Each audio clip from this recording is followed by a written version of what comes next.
Hi, I'm Nate, and today I'm going to show you the Motion Demobox, where we'll go through a 2-axis coordinated motion setup and show you how to get everything running in LabVIEW. So here I have a multi-core CompactRIO, and in this CompactRIO I have a bunch of modules. 2 of those modules control motion drives. So one, the 9501, is a motion drive itself, and that's connected directly to the stepper motor on the front axis, the front linear axis. The second motion module is the 9516, which is connected directly to the AKD brushless servo drive, and that is controlling the brushless servo motor on the second axis. This demo box is designed to do some vision and some force feedback too, but today we're going to stick with the coordinated motion aspect of the box. So if I switch to LabVIEW, we'll go and we'll look at a project I have set up with the CompactRIO already detected and discovered. If I expand the CompactRIO, you'll see I have some VIs written here, as well as some resources from NI SoftMotion. Each of these axes represent one of these axes of motion. So I have my AKD servo drive axis, which again is the back axis, and I have my 9501 axis, which is the front stepper axis. I also have a coordinate space where I actually put those 2 axes into a coordinate space where I can use them both and then just call the coordinate space to do an arc move or some other coordinated 2-axis move. And then finally I have a table, which is a resource for doing some contoured moves, which I'll show you as well. So that's all the high-level resources. I also have my chassis, the 8 slots attached to the controller, and this chassis has an FPGA in the backplane. And we're utilizing the FPGA to do the onboard motion control for the 9501 stepper drive.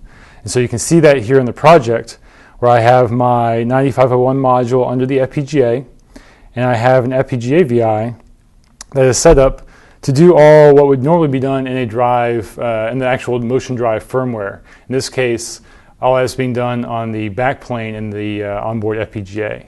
So if we take a look at this FPGA stepper drive VI, I have a bunch of loops that handle communication with the real-time controller up at the top.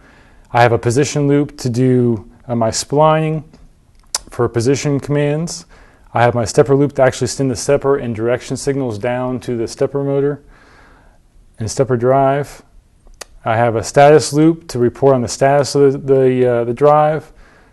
And I have an optional encoder loop, so I'm actually taking encoder feedback from a stepper, which is not strictly necessary all the time, but I'm doing it in this case. And I also have a motion I/O loop to handle all the limit switches that I have set up on the axis. And so that's my FPGA VI for the 9501 drive module.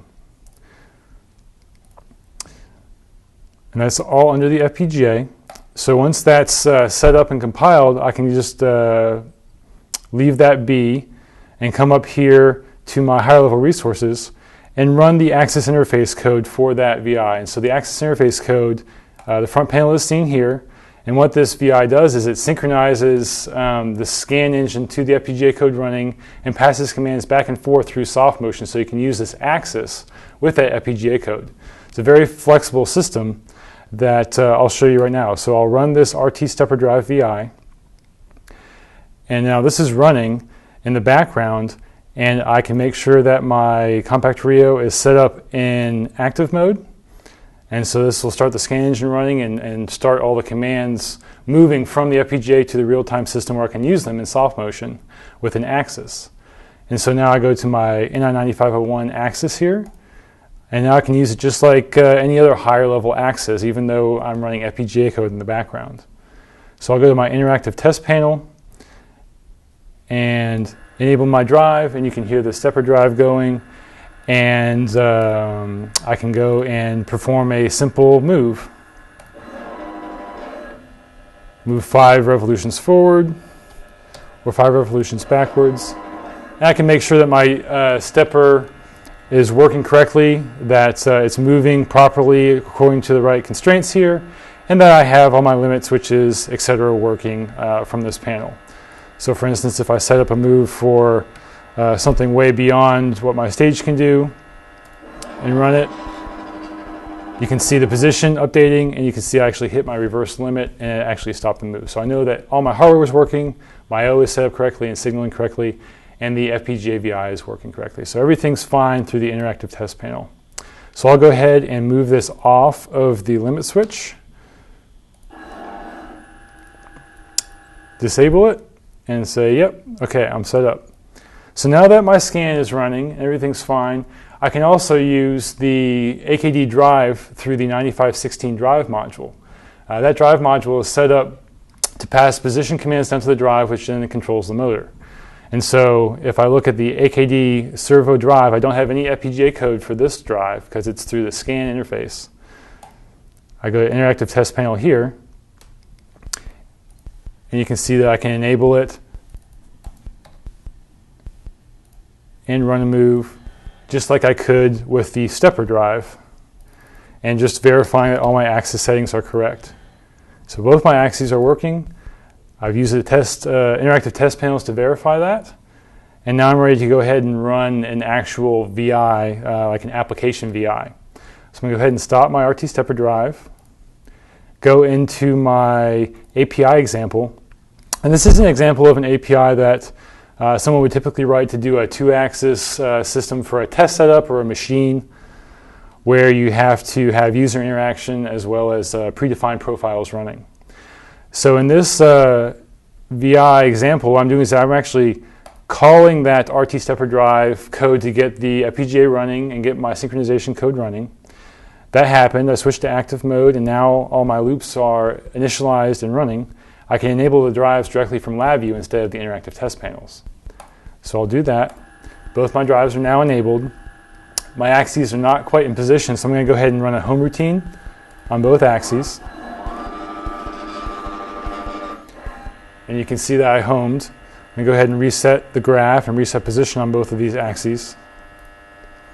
And now I'm ready to perform a coordinated move with these axes, or a simple one-axis move.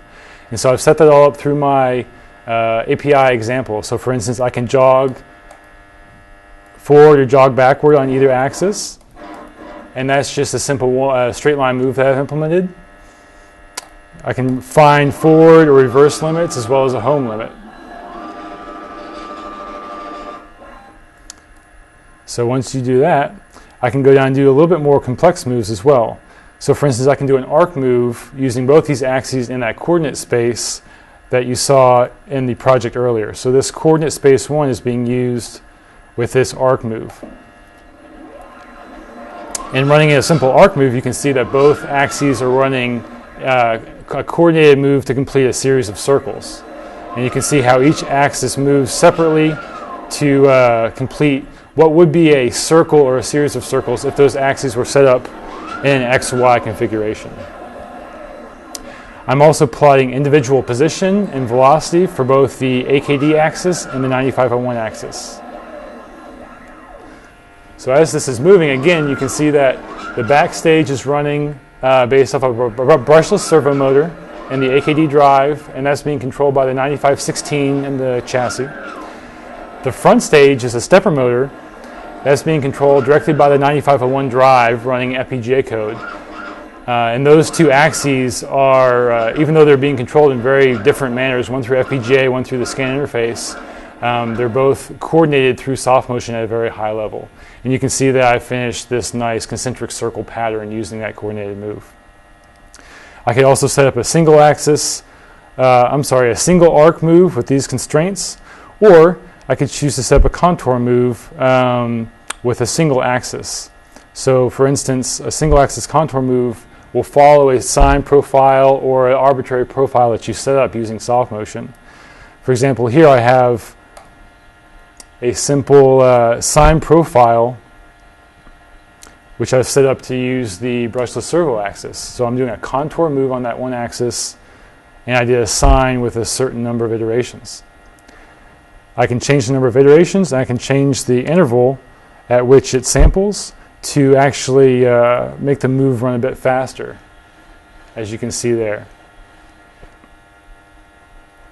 So I'll go ahead and change the interval back and add a little bit more complexity. So that was a simple straight axis, single axis move.